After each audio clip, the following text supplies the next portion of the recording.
Welcome to Raihan Tanzim. আশা করি সকলে বেশ ভালোই আছেন। তো আজকে আমার যে টিউটোরিয়ালটা হচ্ছে এমএস পাওয়ার পয়েন্ট সম্পর্কিত, এবং আজকে আমরা কথা বলবো এমএস পাওয়ার পয়েন্টে যদি প্রত্যেকটা স্লাইডে আপনি কোনো লোগো বা কোনো লেখা এরকম ডিফল্টভাবে সেট করতে চান। যেমন আমার যদি 50টা স্লাইড থাকে, আমি কি 50টা স্লাইডে আলাদা আলাদাভাবে এরকম লোগো সেট করব? অবশ্যই করব না, একটা স্লাইডে করব, সবগুলাতে হয়ে যাবে। তো এই জিনিসটা কীভাবে করে ওইটা নিয়ে আজকে আমরা কথা বলবো। তো এক্সপার্ট হওয়ার জন্য ভিডিওটি অবশ্যই শেষ পর্যন্ত দেখে নেবেন। এছাড়া আপনি যদি আমার চ্যানেলে নতুন হয়ে থাকেন, চ্যানেলটি অবশ্যই সাবস্ক্রাইব করে নেবেন, ফলে বিভিন্ন রকম টিউটোরিয়াল পাবেন যেগুলো আপনার বাস্তব জীবনে অনেক উপকারী, সেগুলো অবশ্যই দেখে নেবেন। তো চলুন শুরু করা যাক। তো আমরা এখন এই স্লাইডটা কেটে দিলাম, দেওয়ার পর আমরা অন্য একটা স্লাইড ওপেন করি যে স্লাইডটাতে লোগো দেওয়া নেই। ধরুন এই যে আর একটা স্লাইড, এই স্লাইডটাতে আমাদের লোগো দেওয়া নেই।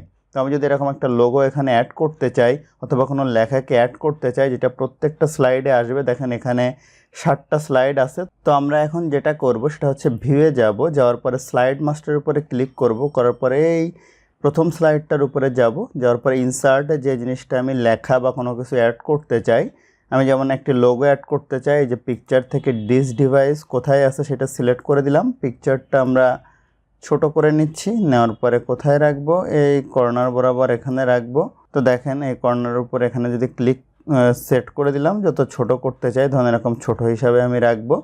রাখার পরে আমরা আবার ভিউয়ে যাব, যাওয়ার পরে নর্মাল ভিউয়ের উপর ক্লিক করি, তাহলে দেখেন আমাদের মাস্টার যে স্লাইডটা ওইটা যদি আমাদের সচরাচর আমরা লোগো সেট করি না।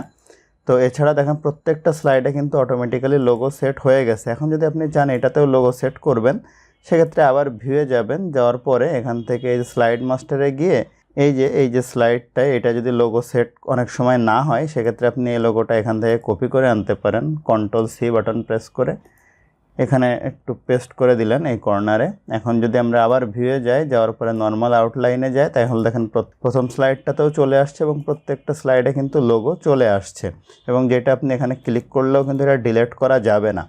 অর্থাৎ আপনি একটা স্লাইডে যদি কোনো লেখা বা কোনো লোগোকে সেট করেন, তাহলে প্রত্যেকটা স্লাইডে একইভাবে চলে আসবে। যেমন আপনি যদি ভিউয়ে যান, যাওয়ার পরে স্লাইড মাস্টারে যান, যাওয়ার পরে আবার ইনসার্টে গিয়ে যদি আপনি এখানে কোনো লেখা লিখতে চান, সাপোজ আমি এই জায়গায় কোনো লেখা লিখতে চাই, এটা লিখে দিলাম। দেওয়ার পরে আমি যদি আবার ভিউয়ে যাই, যাওয়ার পরে নর্মাল দিয়ে দেই, তাহলে খেয়াল করেন প্রত্যেকটা স্লাইডের উপরে কিন্তু যে এই লেখাটা হয়ে গেল। তো এইভাবে খুব সহজে আপনি একটি কাজ অনেক দ্রুত করে ফেলতে পারবেন। তো আশা করি ভিডিওটা আপনার জন্য হেল্পফুল ছিল। ভিডিও ভালো লাগলে অবশ্যই লাইক করবেন, কেমন লাগলো কমেন্ট করবেন, আপনার বন্ধুদের সাথে শেয়ার করতে ভুলবেন না।